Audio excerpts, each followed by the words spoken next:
Welcome back, everybody, to another video on the Volvo sleeper build, proudly brought to you by eBay. I'm gonna get down from here before I die, because I want to finish this car. That was the sketchiest hiding spot so far. In this video, we are going to put a new slave cylinder on the transmission and put the transmission back into the car with its new shifter. Before we do that, I'm gonna go ahead and work on getting all of the stock wiring out of there that I can. Pretty much just removing the stock engine wiring, but keeping everything else. Because we want the headlights, we want the windshield wipers, the motors, the sprayers. We want all the interior stuff to work. So I'm gonna put the battery in there, plug it in, and pretty much start figuring out what I can cut out and what I can't. So without any further ado, let's jump right into it and get started on this thing. All right, so I'm gonna start off by just connecting this power wire and seeing if that feeds the power for everything. So if that's the case, then I can just chop the other harness off. Nothing blew up, that's good. Oh. I think that's the power for everything. Let's see. Oh wait, horn doesn't work. Might have to have a key in it for that. All right, so key. It's making noises. That works. That works. So I'm just gonna go through everything, make sure everything works. So we got the horn. I love the horn on this thing. Headlights work. Windshield wiper works, heater works, radio works, interior lights work, brakes work. All right, so that's awesome. All of the internal, all of the chassis power comes from that one wire, which means we can just chop all the rest of the stuff. And then we don't have to do any splicing or anything crazy like that, because we're gonna get a Holley terminator, which is just an engine harness, and then it'll be done.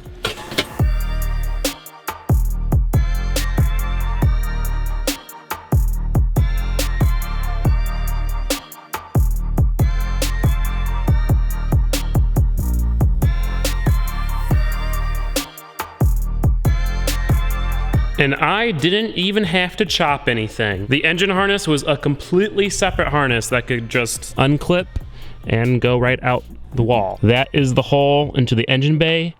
This could not be more perfect, because we'll just mount the Holley terminator right there and then run the harness through the factory hole, and bada bing, bada boom. Other cool thing about that is that you could probably get this engine and trans working in a different car very easily, because it's just like a standalone. All the things needed to run the engine are right there. The more I work on these Volvos, man, the more I like them. They're very well thought out. The Holley terminators are unfortunately out of stock until the end of December, so we'll be doing everything else before then. But since I finished early, I don't have anything to do. You guys have given me a lot to think about in terms of the clutch pedal. I thought the factory clutch pedal on the 240s was hydraulic. It was actually cable driven, so that's not gonna work. Many of you guys noted that an OEM master cylinder probably wouldn't be able to push out the internal slave cylinder on the transmission. So I need to do some research to figure out what I need to get this thing done.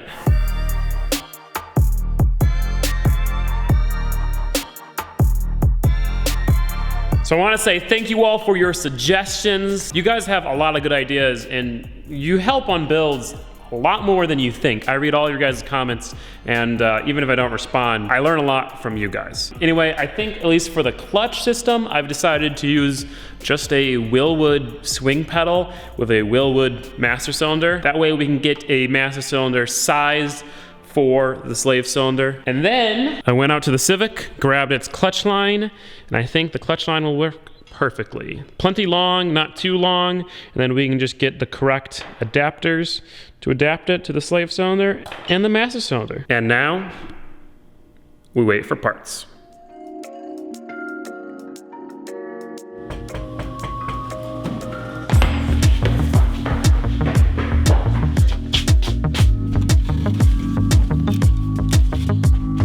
So this is the part that we've been waiting for to proceed with the build. This is an adjustable little This is an adjustable slave cylinder for the T56. This will allow us to adjust the height of it and get the proper engagement for the clutch we got in there. The factory flywheel is a dual mass flywheel, so when you convert to a single mass flywheel, it gets a lot skinnier, and thus the clutch isn't as close to the transmission, so you have to get a longer slave cylinder. And this will allow us to get the perfect adjustment.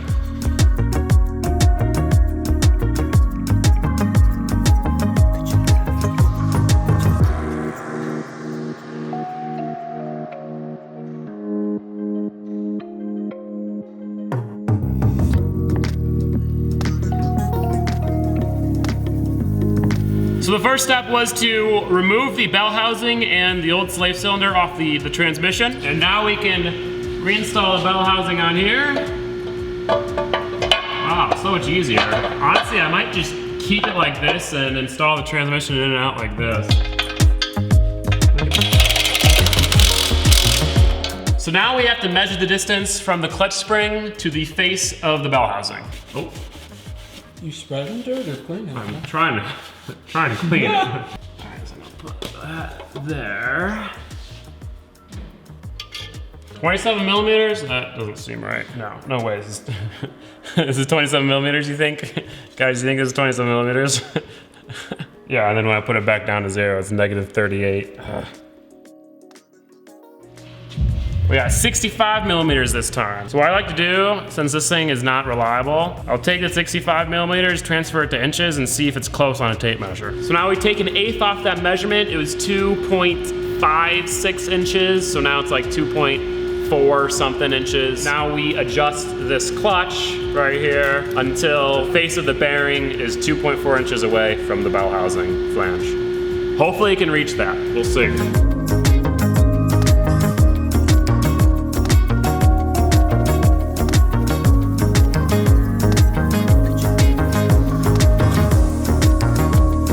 Well, it just barely was able to reach those 2.4 inches. There's only a few threads left on the thing, but it's strong, it's all good.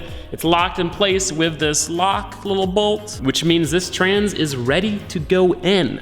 Wanna know something funny? This slave cylinder / throwout bearing was almost twice the price of the clutch itself. I don't know if it's embarrassing for the clutch or if it's embarrassing for this. But let's put the trans in. Oh, we have to put the shifter back on too.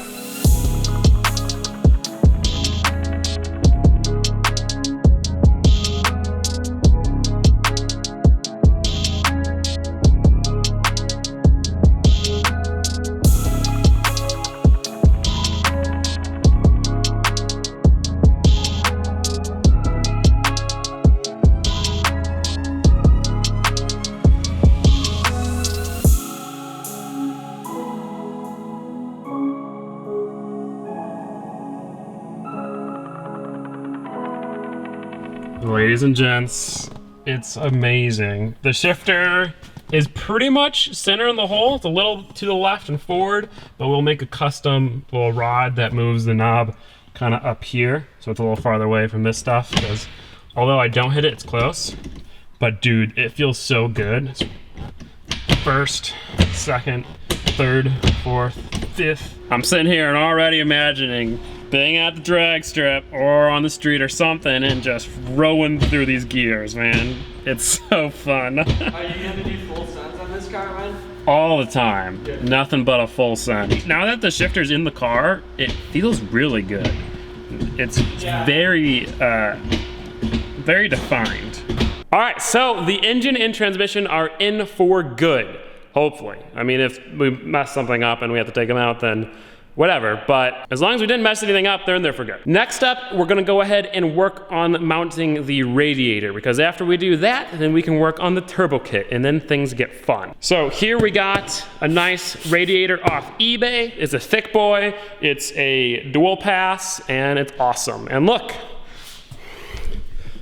it even says Chevy on it. It's meant to be.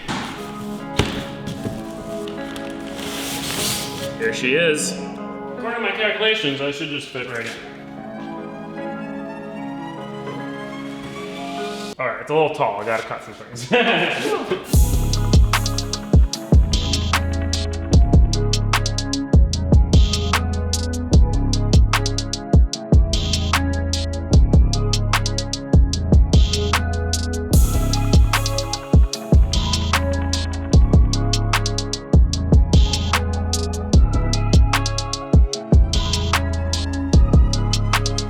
Unfortunately, my original idea, which was gonna be nice and easy, didn't really work. That idea was to mount it in the factory, like kind of brace. I kind of hollowed out the brace, and I was hoping the bottom of the brace was low enough for the radiator to sit in there and still fit, but it's a little tall. I'm gonna have to cut that out, plate each side, then make a new brace that is a little bit lower that will hold the radiator.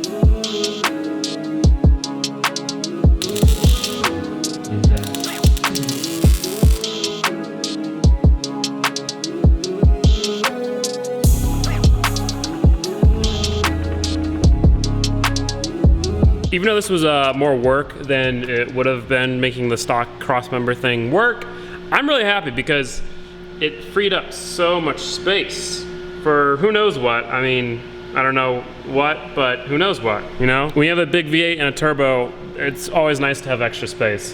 So now we're gonna lower the car, put the radiator in, make sure this bar is in the right place, and then weld it in. So I'm thinking this is probably pretty good in terms of height, just below the top there. It doesn't hang down too low. So I'm gonna weld in that bottom bar. One thing you guys will see in the coming videos, when we do the turbo kit, we're gonna be using an air to water intercooler. That way there's no fat intercooler up front, and that way it stays sleeper. Now the air to water intercooler requires a heat exchanger, which doesn't look exactly factory. So I have some ideas to make it look factory.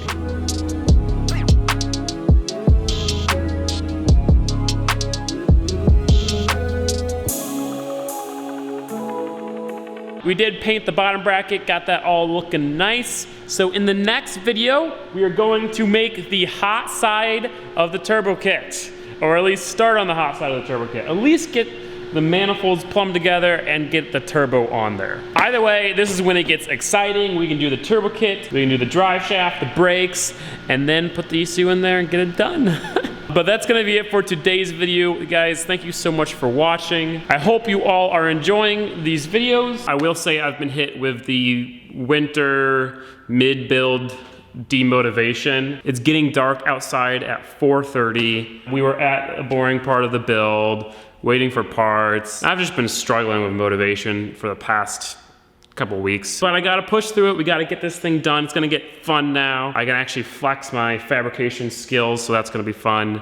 And we just gotta do it. We gotta get this thing done, because this thing's gonna be awesome. Anyway, guys, thank you so much for your support. If you wanna get some merch to support the channel, check it out, link in the description. If you wanna watch the next video and support the channel, check out Patreon. And if you wanna get car parts for yourself, check out eBay. Also, in case you haven't seen it yet, go check out the Rally Miata's 10-minute build. Give that video a like, give it a share if you want. Those videos are always the most successful videos for the channel, and they're really what actually grows the channel. These regular, frequently uploaded videos don't do that well, and they don't reach newer audiences that often. But those videos get millions of views and really help build the channel, and it's very important. So if you try to share that video and get it picked up by the YouTube algorithm, that'd be great. All right, I'm done ranting.